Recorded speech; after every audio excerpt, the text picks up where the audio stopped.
Hi, I'm Darlene. Today I'm taking you to the Jungle Spa. Who wants to check out the spa with me? Woohoo! The Ixchel Jungle Spa is located in Puerto Morelos on the Colonia side of the highway. If you want a unique experience, you can go to this jungle spa and have Mayan massages by Mayan women. It's a beautiful setting, and if you go onto their website, you can see the history of the place as well as what their services are. They offer Mayan massages. They also offer aloe and banana leaf wraps or chocolate body wrap and massage. Oh, that sounds so wonderful. On this website, if you look at the contact information, it tells you the hours and her email address and phone number so that you can phone or email and book your appointment. And it also has a map showing you exactly where it is and how to get there. Sandra Dayton started creating this community tourism project back in 1994. Stick around to the end of the video and hear her entire story of how she created this and the benefits of this nonprofit society to the Mayan people. Lynette's going for her Valentine's Day spa.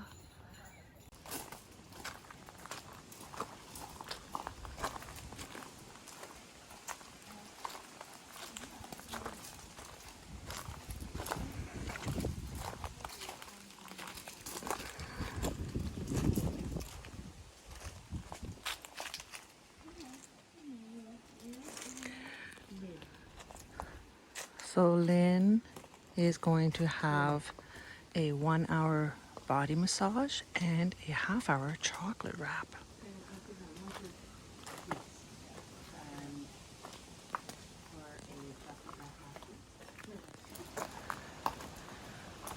So they have some bathrooms there, and then the different huts that they do the massages in.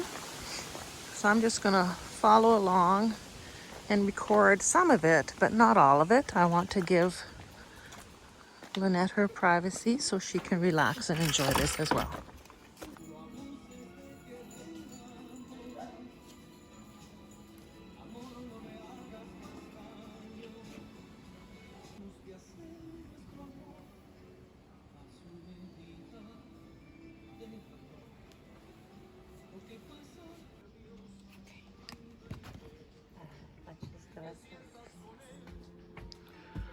You look like a green mummy.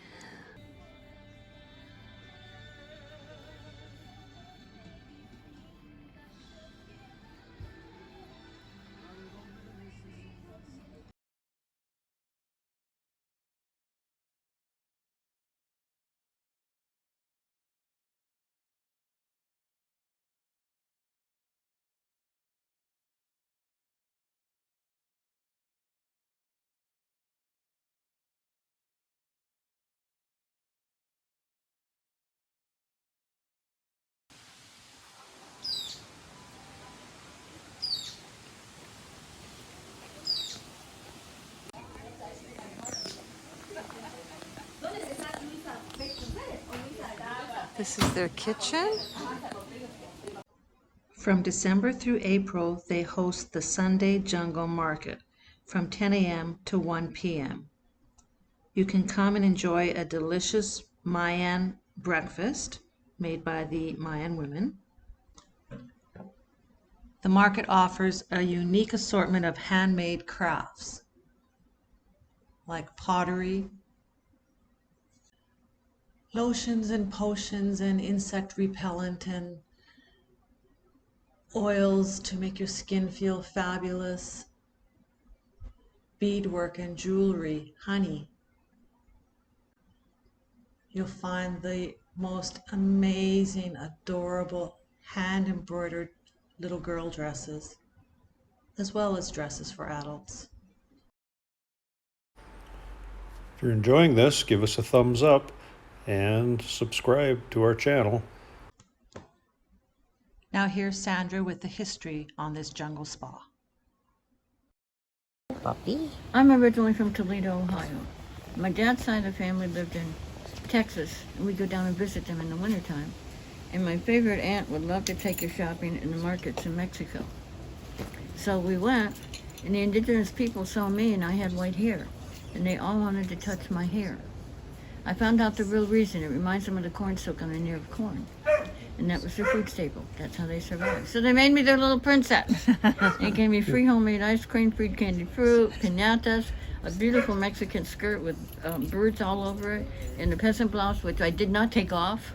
And then I told my parents one day that I wasn't going back home with them. I was going to stay in Mexico and be a princess. I got spanked, and back I went to Ohio.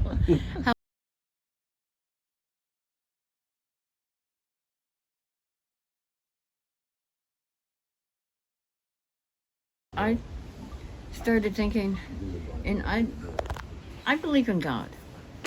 And so I screamed out to God, God, I've had it. I don't want to work for the money. It's all about the money. And I didn't come here to work for the money. How much money I make, the clothes I wear, the car I drive, the house I have, the friends I have.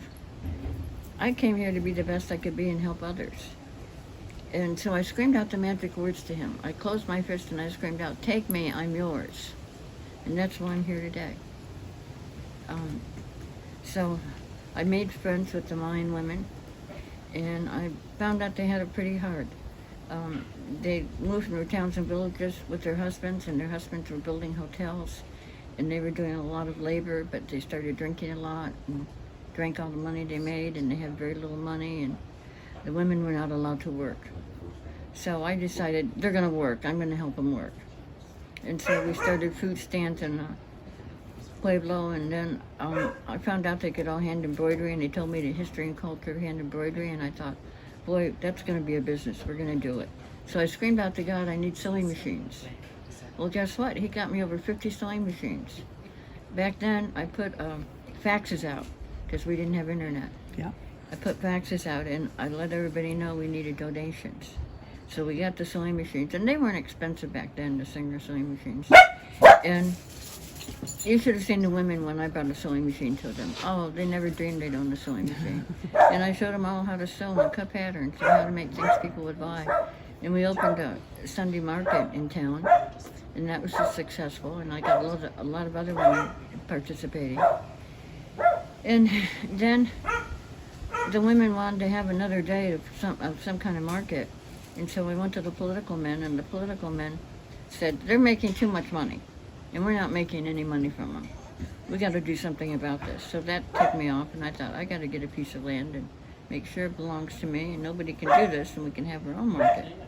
So I let the word get out, and a Mayan farmer came up to me. He was a friend of mine, and he said, I've got the perfect place for you to see that land.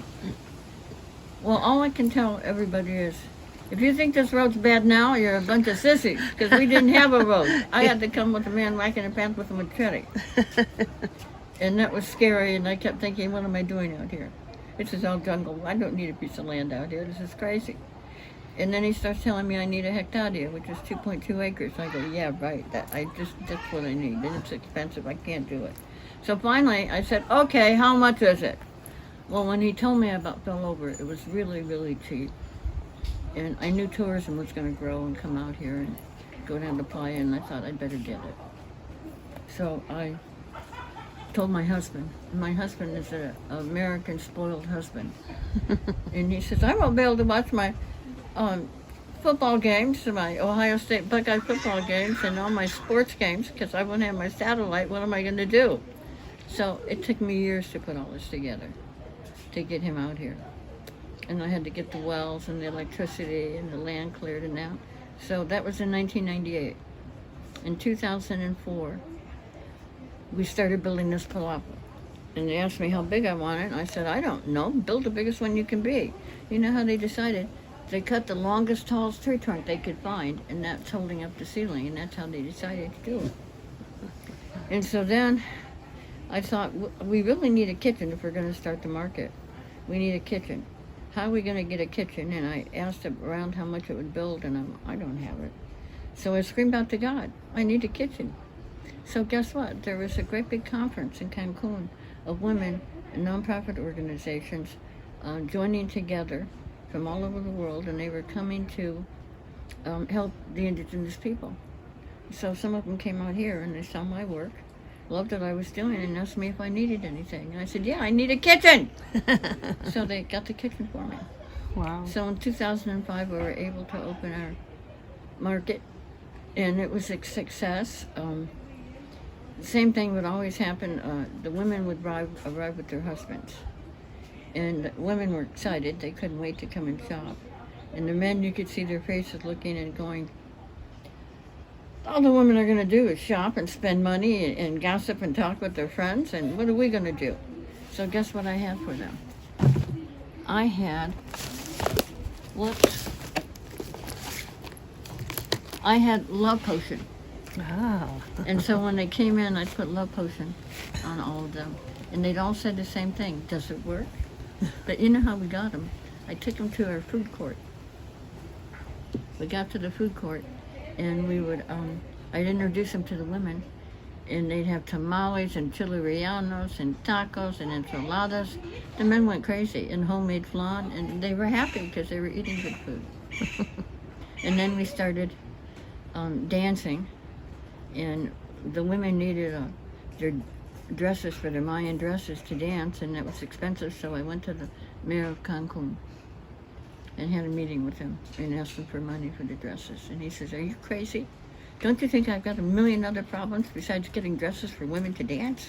Come back in 30 days.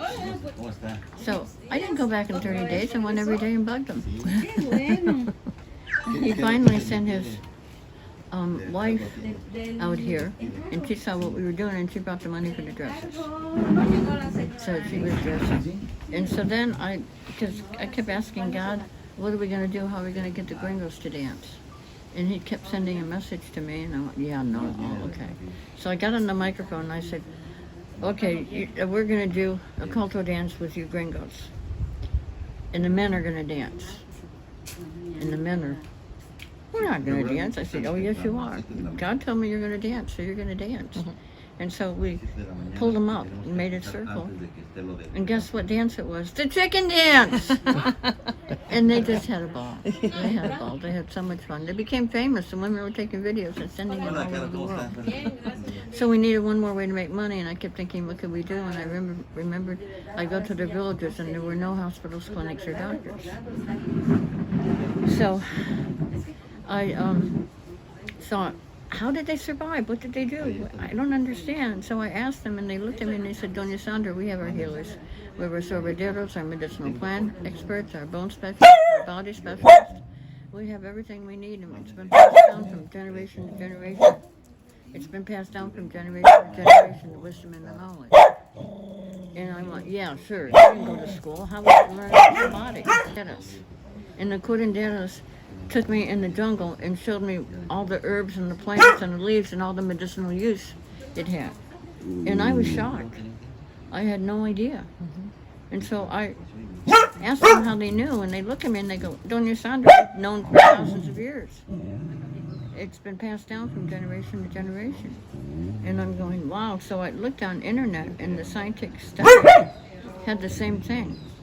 And so I started thinking, why would God create humanity without having everything they need to survive and live?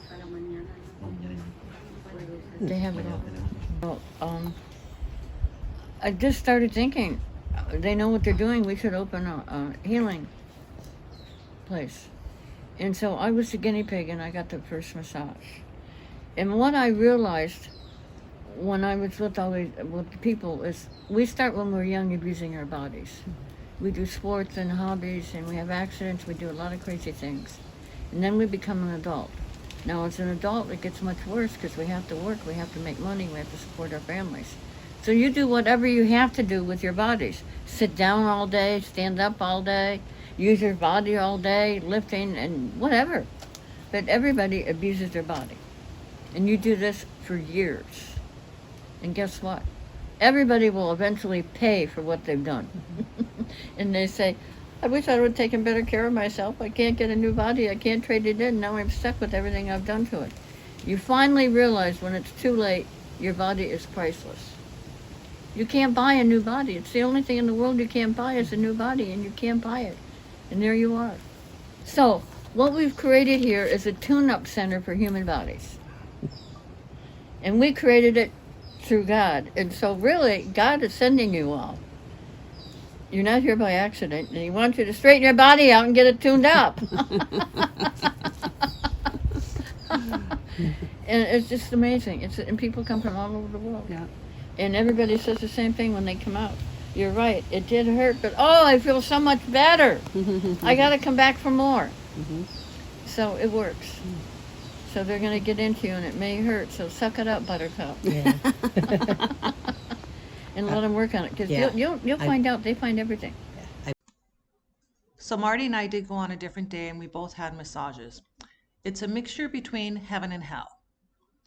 It's a very unique experience and we did feel a little better afterwards. So if you're looking for something unique in the jungle, try this out.